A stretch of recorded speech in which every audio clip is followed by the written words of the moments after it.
Jehovah's Witnesses, a religion based on the occult and spiritism. Chapter 8, entitled Angels and Women. So in 1924, the Watchtower Society began to advertise this book. This book is entitled Angels and Women, and again, it was released in 1924 and advertised much so by the Watchtower Society. So what is this book? It's a revised version of a novel entitled Seola, S-E-O-L-A, written by Mrs. J.G. Smith.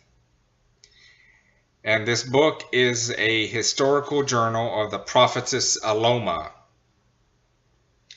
She was supposedly the wife of Noah's son, Japheth. Unfortunately, the Bible doesn't mention any of Noah's female family members that survived the flood. None of them are mentioned by name. So this book is alleged to be Aloma's chronological accounts of events spanning from the time of the Nephilim until the time after the great flood of Noah's day. So throughout this account, a fallen angel named Hesperus befriends Aloma and tries to redeem himself back to heaven into the good graces of God. Notice what Hesperus himself says in the book. Notice on page 91, it says, O Aloma, beautiful, beloved, look forth into the western sky. Seest thou the brightest of yon celestial group, a star radiant and tender as thine own eyes? There once I dwelt, happy and pure. So although this quote does not actually refer to the Pleiades or Alcyone by name, it is notable that the Pleiades are located in the western portion of the night sky, and Alcyone is the brightest star in the cluster. Clearly, this supports the Watchtower Society's teaching at that time, as we discussed in a previous chapter. So in short, the contents of the book originated from and was dictated by a fallen angel. So let's take a look at a foreword in the book.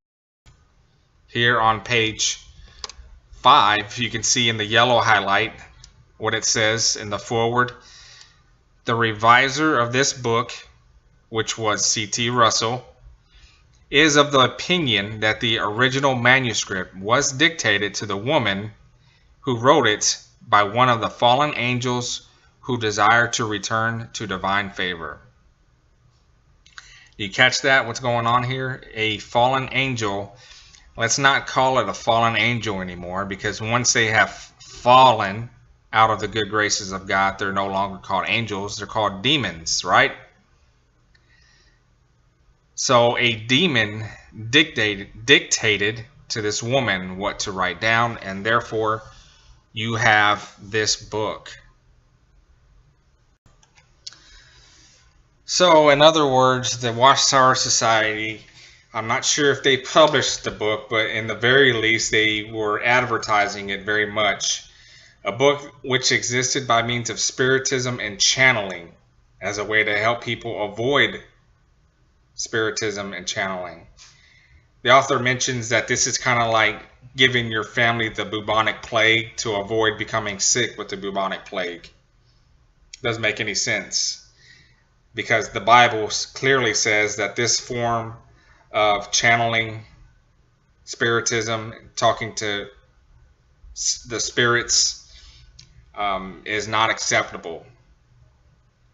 And the author also makes another point, that this particular fallen angel that dictated this to Aloma, or excuse me, to the writer of this book, could not have been Hesperus himself, because the Angels and Women book states that Hesperus has already returned to divine favor by the conclusion of the book. So what's happening here is a fallen angel had presented himself to Mrs. Smith to write this book, but of an account that took place thousands of years ago, who this angel has supposedly had already returned to divine favor thousands of years ago, but still presenting himself as a fallen angel. So that kind of doesn't make any sense to me. But anyways, it's still nonetheless an interesting read. I encourage you to download the book if you can and take a look at it. It's a 290 pages, I think. But it's a really quick read though, so go out there and read it and check it out for yourself.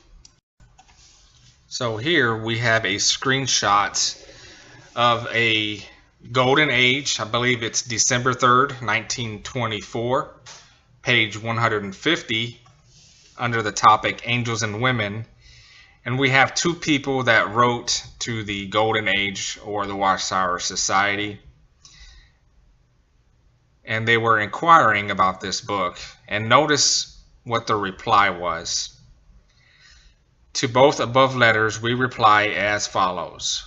When Pastor Russell was here, he read a book dealing with conditions that obtained prior to the flood.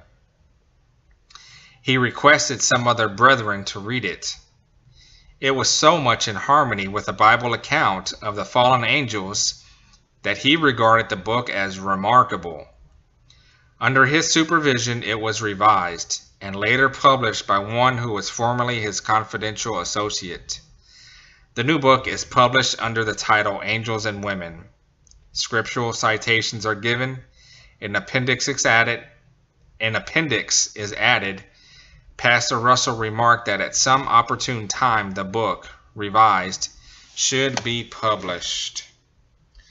So there you have it, the Jehovah's Witnesses and their ties to the occult and spiritism, advocating a book that was pretty much dictated by a demon to a woman in the 1800s about an account that happened during the time of the flood. Go figure. This is going to end this chapter, and stay tuned for the next. Thank you for taking time to listen to my summary of the book, Jehovah's Witnesses, a religion based upon the occult and spiritism. Post your comments, like and share this video, subscribe to my channel, and stay tuned for Chapter 9.